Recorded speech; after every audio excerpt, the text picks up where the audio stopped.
Welcome to Let's Talk Layoffs podcast with your host Antonio Fregoso and Andy Dieza. Episodes airing bi-weekly will feature guests who are currently laid off or have been impacted by layoffs in the past. Our goal is to create a safe space for conversations around coping with unexpected job loss and the emotions that come with it. Welcome back to another episode 5 of Let's Talk Layoffs. I am Andy Dieza. And I'm Antonio Fregoso. And today we're very excited because we have a celebrity with us. We have Chef Scott McDonald. I'm going to tell you about our guest today. Scott is not your ordinary chef. First of all, you might recognize him from Chopped. He's a Chopped champion, a Food Network champion. But his journey from the Culinary Institute of America to kitchens around the globe has filled him with a profound appreciation for the connection between food, health, and the environment. Scott's culinary philosophy goes beyond the plate. He aims to heal both the body and the earth. And he has also been working for the past 15 years at renowned establishments like Robert De Niro's Tribeca Grill and Michelin-starred Oceana. Outside the kitchen, Scott is a loving husband, breathwork meditation facilitator, and gardening enthusiast. Welcome, Scott. Thanks for being here. I would make a joke that I always make in these episodes. Our audience knows that I'll say we put a laugh track in, but we don't put a laugh track. So first of all, thank you for being here. I am a huge fan. Antonio's gave us that gracious introduction, but I want you to tell us a little bit about what's not on the page. So tell us a little bit about where you've grown up, where you went to school, and why the culinary arts. Yeah, sure. First off, so much gratitude for being here. I really appreciate it. I'm excited for this conversation. I think, I grew up in New Jersey. I grew up in New Jersey. And I grew up in a wonderful household. Older brother, younger sister, 2 loving parents. And I originally went to school to actually be a doctor. I wanted to be a pharmacist. Yeah. Wow. I grew up with a lot of health issues. I've had a lot of various surgeries and just a lot of time in hospitals. And it was always interesting. The famous story is when I got stitches in my chin. Oh, whoa. I was like 5, 6 years old. I fell asleep. And I woke up to the whole nursing staff huddled around me, being like, this guy fell asleep. He just got 10 stitches in his chin. I love that. So either a doctor or like a football player, like just due for pain and like, yeah. So, from there, I went to school. I realized after just long hours in chemistry labs that it just wasn't for me. And I really found myself gravitating towards the stove. If I was angry, if I was upset, I was cooking. And I remember one day my sister looked at me. I was like, what are you doing? Like, just do this. If this is your way to kind of soothe and be present and kind of process emotions, like that's where the juice of life is, right. And you should go do that. Sisters usually know. Yeah, right. They call it soul food for something. So yeah, I went for it. I was like, why not? Let's do it. I enrolled in the Culinary Institute of America in Poughkeepsie. Wonderful school. Really loved my time there. I was able to get out the crazy college partying at a semester beforehand, but really loved it. Super intense school, clean shaven, pressed whites every day. If you weren't, you were kicked out. I remember one of my finals, they handed me a Scantron and they said, the test is 45 minutes, but you're not clean shaven. So you got to go back to your dorm and shave before you can even start the test. So that cuts into your time, yeah? Yeah. Oh, so I sprinted back to my dorm, shaved, got the test done. The bear is real. Okay, good. Yeah. Got that out the way. All right, cool. Okay, so you attend the Culinary Institute of America. You get that out the way. Not a small feat, by the way. Like a kid from New Jersey, you go there, you get that out, and then where do you get to the point where you want to? You graduate, obviously, and so let's. I don't know if we're skipping ahead, and you keep me honest. But where do you get to the point where you decide, you know what, I'm going to compete in Chopped? Yeah. So upon graduating, I actually spent some time in China, spent about 2 months in China, learned under 12 different chefs, really wanted to use food as a vehicle to travel, really go as far as I can. I had never left the US from there. So went there, came back. Chopped came into the picture when I started working for Dale Talde at Talde. I had done Robert De Niro's Tribeca Grill. I kind of got my Manhattan kind of Stamp.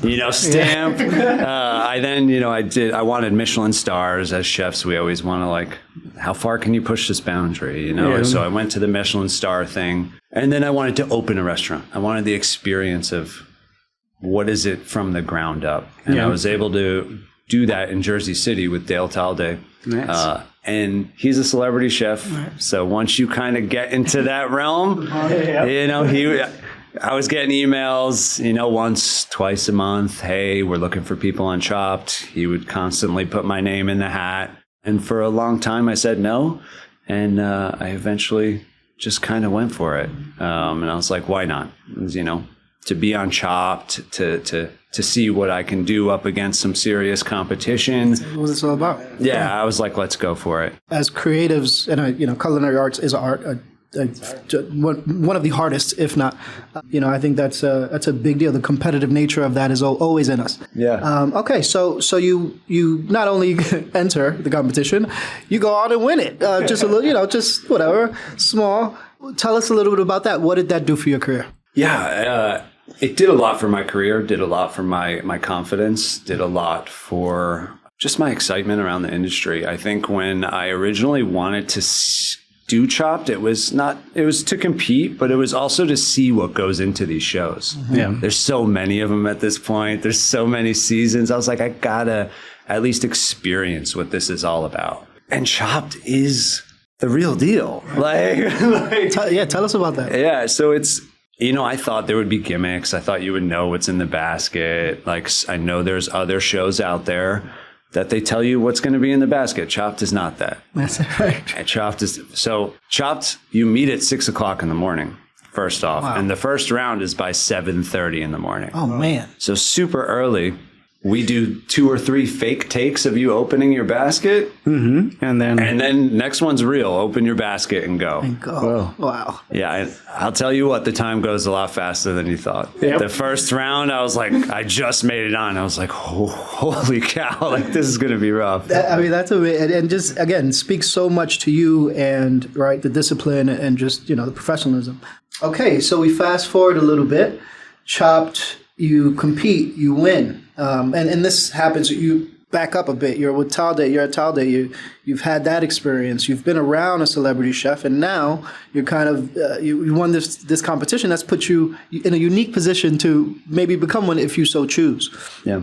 But I don't want to say pivot, but you're self-proclaimed as which I love this branding, by the way. You should get T-shirts.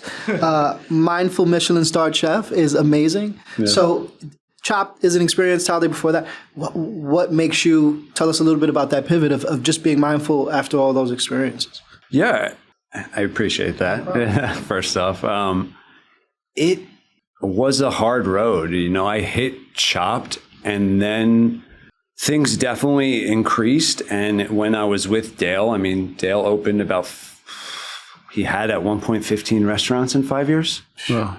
I was kind of one of his right-hand men, mm-hmm. Helping him open each location, going, mm-hmm. and burnout. Yeah, that's right. The real honesty is I hit burnout, and the whole company ended up kind of dismantling. All the restaurants gone in a matter of months. Mm-hmm. And then I stayed on at Arlo Hotels and helped a team transition to a new concept. And then I actually experienced my first let go. Yeah. And it caused me to really take a step back. Right. I had to take a step back. I took a consulting gig, but it really sent me on about a 3 to 4 year journey of finding myself, finding what's important, finding how to create some harmony and some balance in life, trying to break some of these old stories that chefs love to hold on to. Yes. We love the rock and roll, the long hours, the wake up at 6 a.m., work till 2 a.m., party and do it all over again. It is the absolute same side of the brain. You could substitute chef for creative director, and it's the same. It's an artist. It's the creative brain, right? And that is absolutely it. So you have all of this success, and then reality hits it, which is, again, par the course. Everybody we've talked to has this moment of, I'm going full speed ahead. I have the horse blinders on. I'm on my journey, and then boom. The layoff. The layoff comes. So that's your first layoff. And so then we can just fast forward to the most recent one and just kind of keep this going. And the way this happened to me, or the way this connection happened, was sort of serendipitous in that you posted a story about this layoff, and that's what I want you to kind of talk about. I see this story and I say, hey, would you mind? And almost I feel like I didn't finish my sentence, and you met me halfway with like, I was just going to reach out to you. But I think you are the perfect example of perception versus reality. Hard work isn't the end all be all. Things can happen, burnout. So tell us about this most recent layoff. Yeah. So this most recent layoff, man, I mean, it's fresh. Yeah. I'm 2 weeks out. Yeah. It was so unexpected. Rewind 6 weeks ago, company just raised $1 billion. I was put on stage and rewarded for having the highest score in our review period. I was given a promotion. Whoa. Yeah. I was given a plaque that said I scored the highest in one of these adaptive. 2 weeks later, got an email. I was let go. My stuff was put on the loading dock. That is. Jeez, Louis, like that is. I think it's the reality that happens. A lot of people we feel like we know that it feels like devastating news at the moment. You feel that it's you that did something wrong. But as you say, like 2 weeks before that, you were being recognized, you were being promoted. And how many stories are along, like, we hear that happens. Like, people are like, oh, you're getting promoted. Tomorrow you're being laid off. It is such a common thing. You are valued on Monday, and on Tuesday, something is more important than you are. Yeah. We've talked to enough people now on camera and off camera that we know that in most cases, layoffs aren't personal. Mm-hmm. But they tend to feel that way every time. Sure.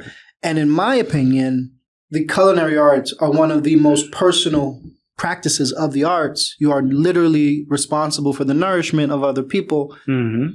And this isn't about your performance. You have shown yourself to be of the highest caliber of culinary, performance. So we talk about it often. It's not personal. But when you do something like cook for people, it could feel personal. So how do you feel?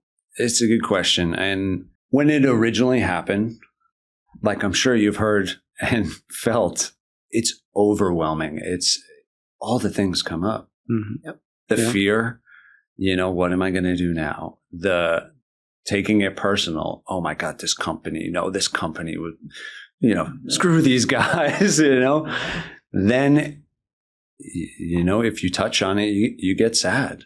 Why did this happen to me? You don't want to hear any of this is happening for you.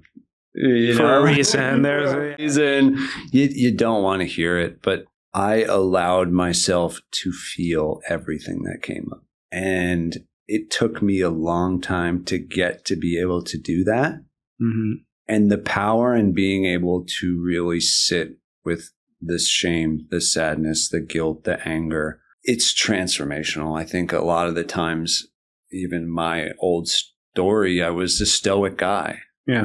I thought I had to be it's all good. Everything's going to be fine, and I realized that as if I perceive that as strength, that no matter what happens, I can be good, when in reality, the strength is can you sit there and feel it? Just feel it. Can Sit you with feel it. it? Yep. Yeah. Yeah. And a lot of people don't allow themselves to do that. It is true. You have to go through all the stages of grief. You have to empower yourself to be that. Rely on your network or not, if you want to do it by yourself or not. But doing it, it's necessary so you can do that. You can take the next step. Like, it's hard as fuck.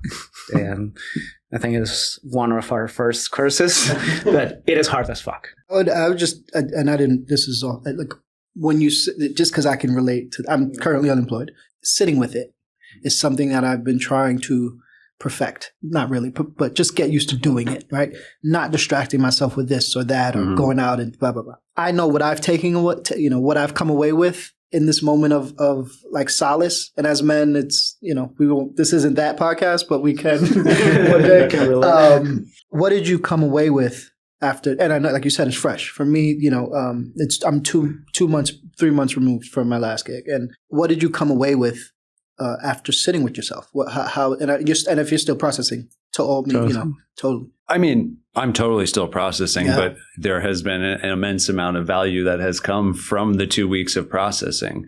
I think first, what we just touched on, processing, right? Like, that is a pivotal moment. And when you try to push it down, which I always used to do, it just mounds up and it's eventually going to come up. I think it's interesting to be able to slow down and witness what your vices are. Yes. What you dive to. Yes. Yes. I don't really drink much, but the beer sounded good, Yeah. I was like, maybe I should play a little more video games and kind of check out, like, it's interesting to see what comes up there. And you never know. Those things that you're doing to process it, somehow, I'm a firm believer that somehow are the gateway to finding what's next. Yeah. Like, it is hard. Again, don't want to diminish anything, but this podcast came out of that feeling. Yeah. Yeah. Which also takes me to, this is a great segue to a question that I wanted to ask. And you mentioned that you turn to cooking to express your feelings. Oh, wow. Yeah. So culinary arts, it's an art. You're creating art through food. Yeah. How do you think that all the layoffs, or this one recently, which still feels fresh, has changed the way you cook, the way you prepare a new recipe, the way you think about your art? Like, thinking of like an artist starts doing darker colors. Like, what is a chef as an artist? Are you in your blue period? Blueberry. It's a super interesting question. And I think you better believe I was on the stove the day after I was let go. I was like, all right, what do we got to cook? Yep. I run beef shares every month, where I basically help a ranch sell a grass-fed, grass-finished cow, and we're gonna get more into that. Yeah. We honor the whole cow, right? So I get the bones, the tongue, the liver, all that. So for 2 days after I was let go, I processed everything. I was making bone broth. I was making treats for my dog. I was rendering beef tallow. Yes. Like, I definitely used it as a vice. I cranked a bunch of music on high in the kitchen and really dove into it. And it's interesting at the turn of point of where my cooking career is and the job I was at. I am super grateful for the job I was at and my time there. It's taught me a lot. There was a lot of really cool lessons to come from it. If I look at my core values on how I cook, they never really aligned. Okay. The job I had was creating an amazing, basically new future of food. Right? And the technical aspect of how to produce it, how to operate all of it, how to train people to execute it. So grateful for the experience, but it's pushed me to get closer to my food, to get even closer to where it's coming from, what soil it's coming from, who's handling it, how I'm preparing it. it's pushed me further into my core values of local food. I love that for a few reasons. And one is you're talking about the food industry and what, it's helped you immensely, like the marketing industry has helped us immensely. But maybe food isn't meant to be industrialized. Maybe there's an opportunity to say, and maybe advertising doesn't need to be billions of dollars. Maybe you can help a local laundromat, with their socials and do it that way. I don't know that reality or that clarity comes without separation from the industry of it. Yeah. Yeah. Do you feel that way? I absolutely feel that way. Absolutely feel that way. I mean, you're right. Like, you see what it takes to build this massive empire, of which I'm sure this company is going to turn into. And I'm happy for them for that. To your point, I would get so much more joy out of helping a local restaurant source local food that helps a farmer more. It definitely. Yeah. And that is that's a silver lining to me. It's like, the amazing chef loses the gig at the place, but maybe it's an opportunity for the chef to make dog treats, that are really from, really good for dogs. You know what I mean? Like, something about it. But that's something very interesting. I mean, I don't know how much you hate or you love the bear and how much attention has brought to the backside of a kitchen, especially like Michelin-starred restaurants, like the pressure and everything, how it works, which a lot of people before that haven't really thought about it. Like, they're just like, go to the restaurant, my food is pretty, it's delicious, I'm great, like, it's amazing. Or they order it through like one of these courier services, and like they get it and everything. I know it personally. Like, one of my best friends, he's also a chef. I'll put you guys in contact too. But that'd be great. Like, I've seen him waking up at 5 a.m, up until midnight, and at like grueling days, and sometimes it's not recognized. Like, sometimes, unless you're one of these celebrity chefs that everybody knows, like, there's a lot of restaurants, like big, small, that they're not recognized. Like, I can tell that even the Michelin-starred ones, I can guarantee that there are very few people that know who's the mastermind behind that, which to me is something that's ungrateful for the audience.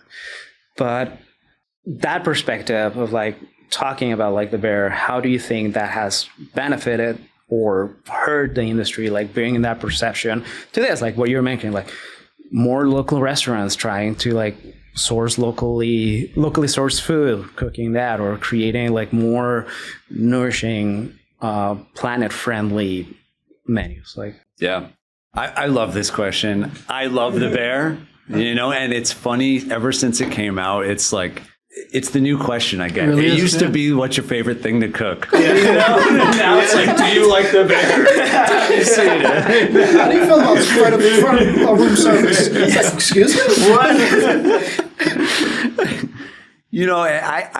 I love the bear, first off. I think the bear, it's funny, a lot of chefs in my community were like, it's giving me PTSD. It's like, it is a very real representation of what the industry can look like.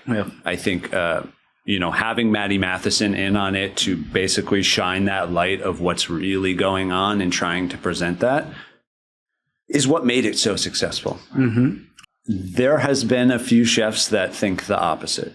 And I think it's an interesting perspective that they think it portrayed the industry too much, and it's wrong. And that they think it's going to deter this new generation from wanting to join the industry because it looks so challenging. I don't necessarily disagree with that, but I do, because I think I love what I do. I love being a chef. I, would not really change much if I rewound, Yeah.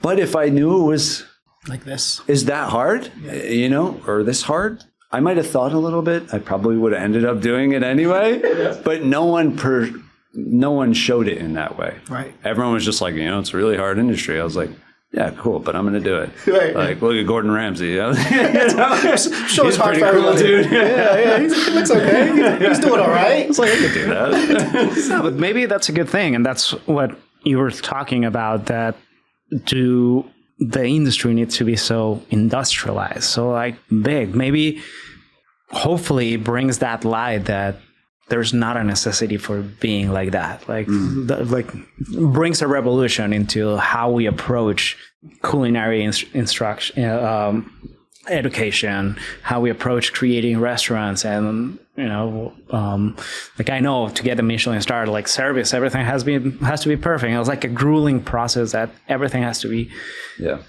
even beautiful, like how plated and everything. Beautiful bathrooms. Like everything has to be like on point. Like my friend got PTSD. The first thing I asked him was like, "What do you think about that PTSD?" So yeah, but I do think that probably, like, I think I agree with you.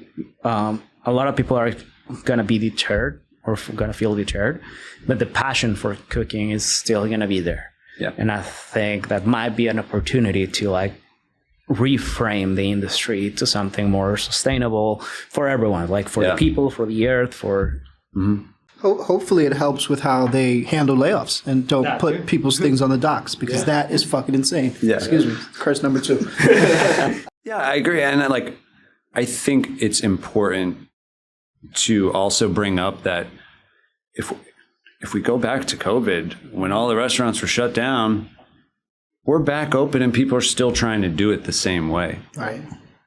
I feel like the restaurant industry and the consumers or guests of the restaurant industry hasn't changed. Right. We saw how hard it is. We saw how, it can change like that. But there's very few people trying to change anything about it. Yeah. Which I think is a huge missed opportunity. And what we're going to start to see is chefs. One of my buddies, he has a restaurant in Philly called Ilata, 25-seat restaurant. He's open Thursday to Sunday. Only serves dinner. He serves 8 plates. They're all reasonably priced. All right.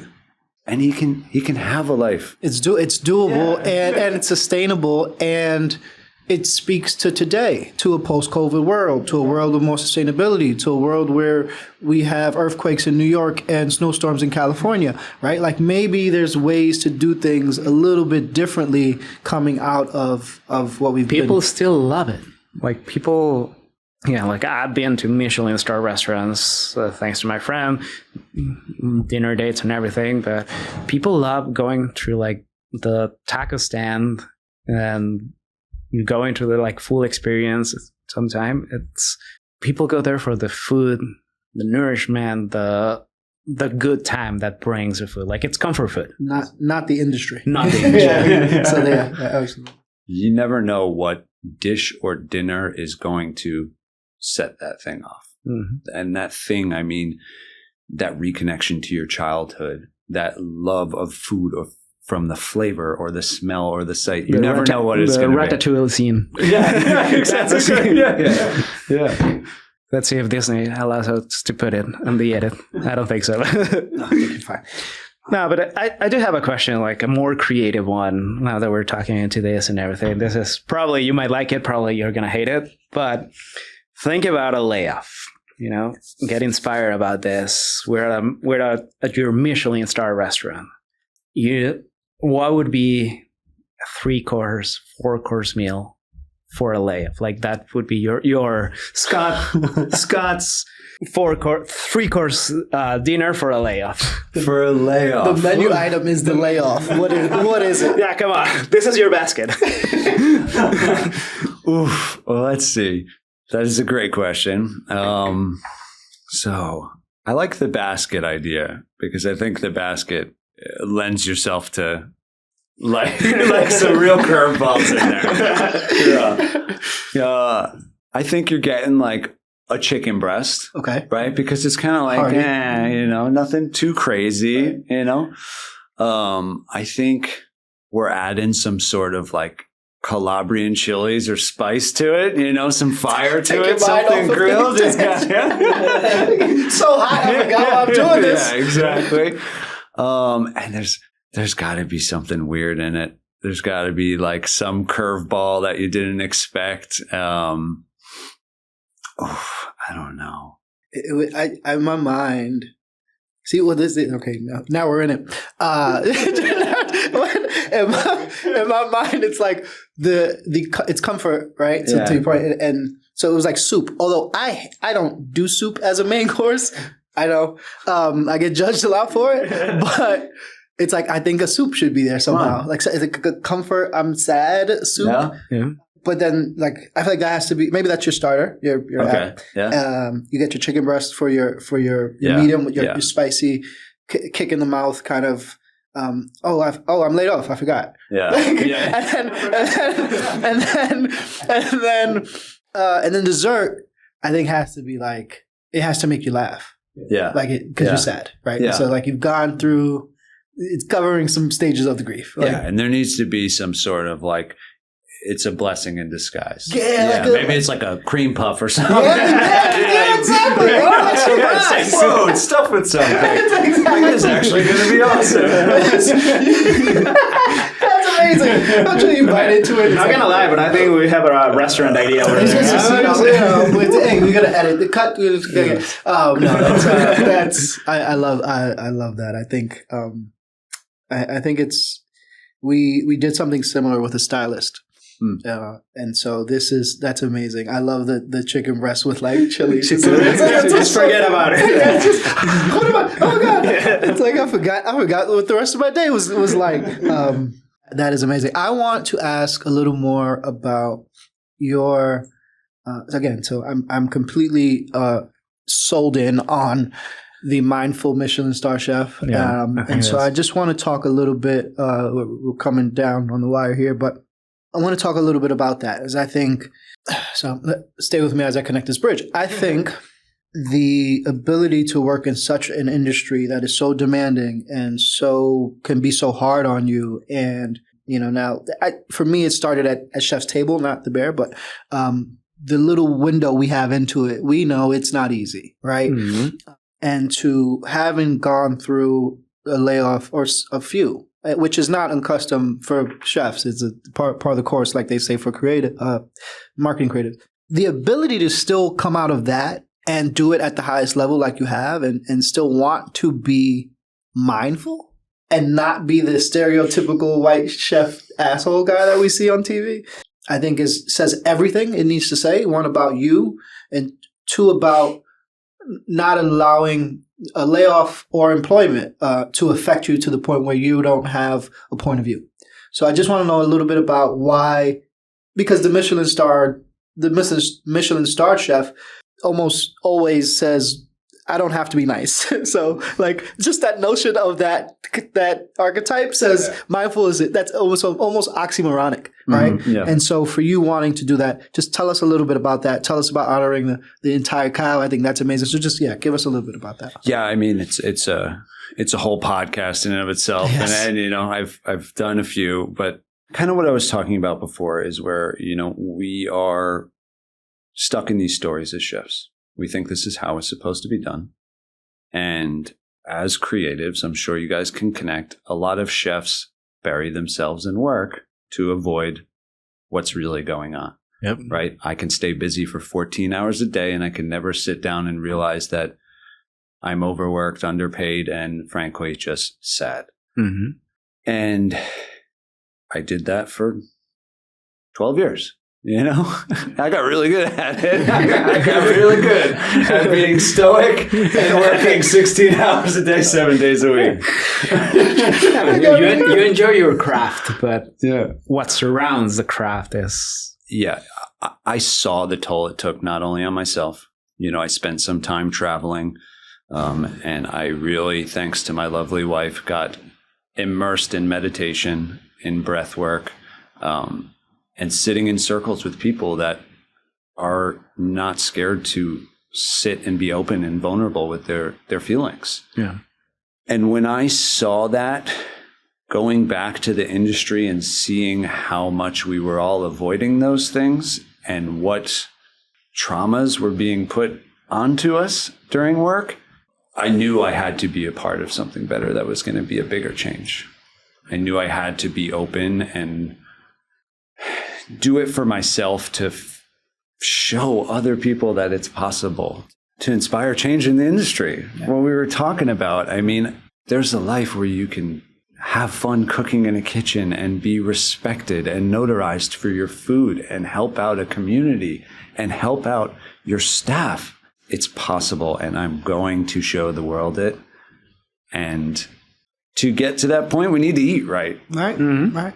I think if we look at how doctors are not really told properly about nutrition, I don't know, I'm not a doctor, but I've been in some nutrition classes and they're a little sketchy. Right.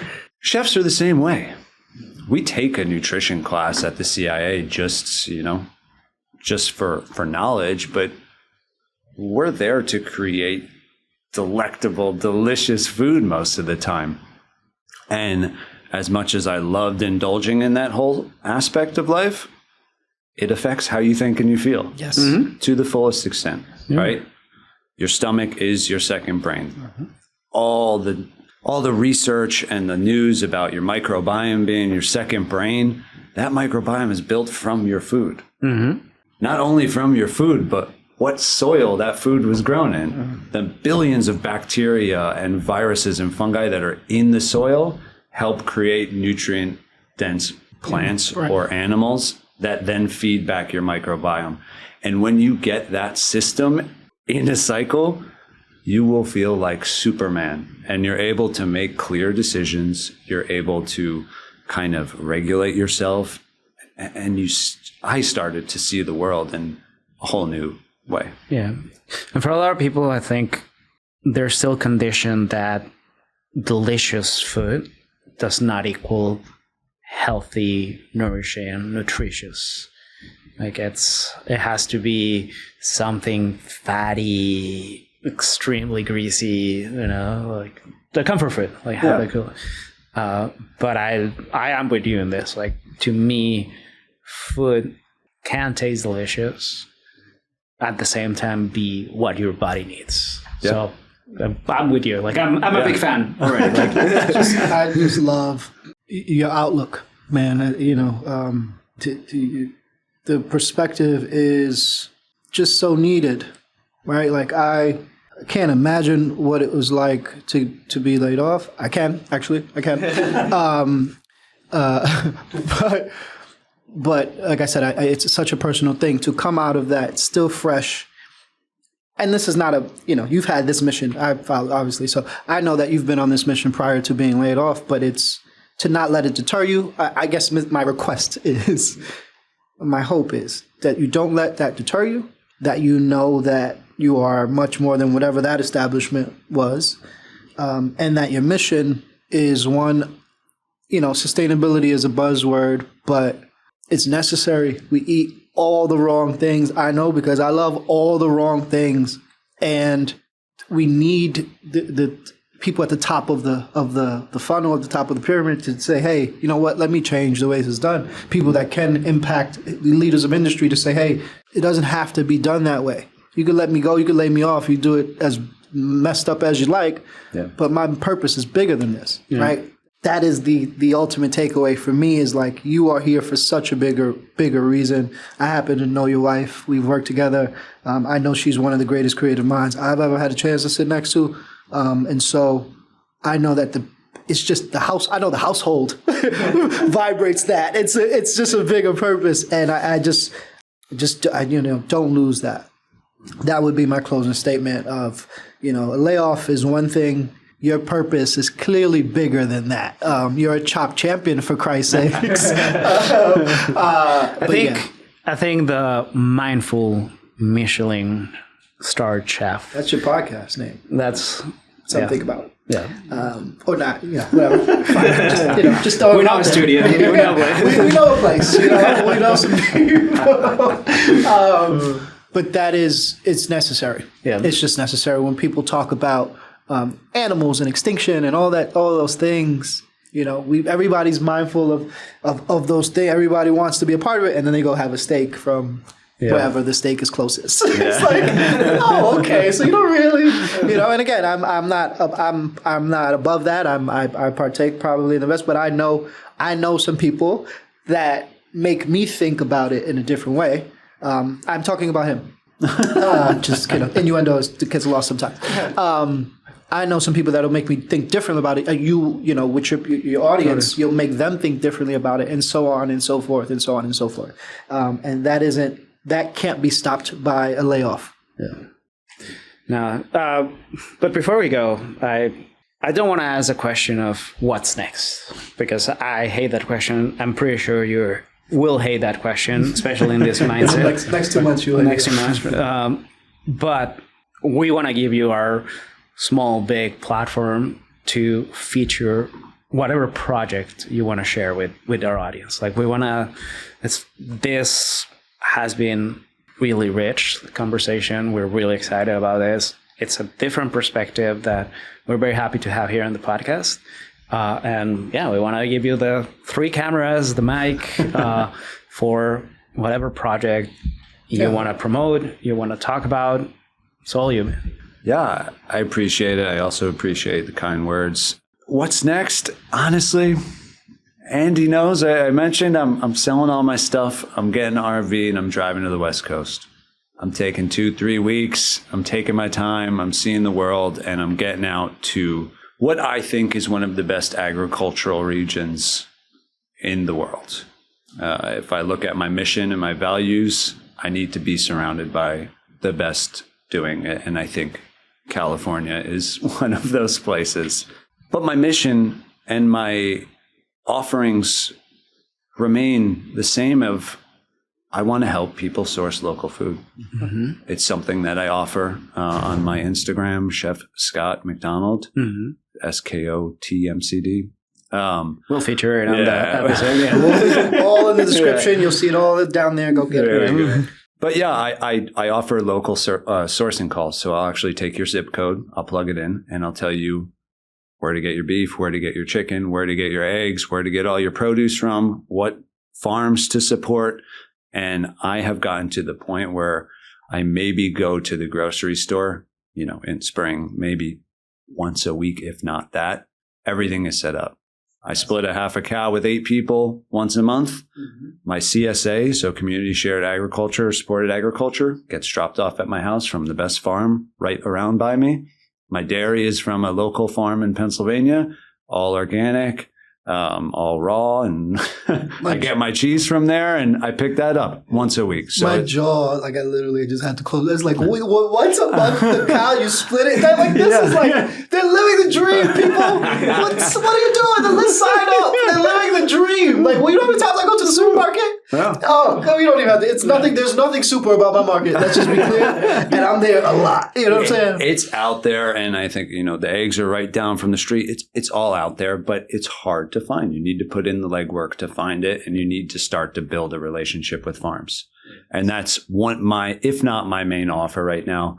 Also, private dinners, cooking classes, anyone that just wants to learn to cook a little bit better, set up their pantry a little bit better, and maybe find some ease and some joy back in the kitchen. I have a chef friend out in California that I will definitely be. She's a Mexican chef. She's Iron Chef. She's an Iron Chef chef. Oh, nice. And so definitely we'll be talking. Surrounded by celebrity chefs. It's it's a rough life. I live a hard life, and I still eat Twinkies. So it's just like whatever. Life is about balance, really. Yeah, exactly.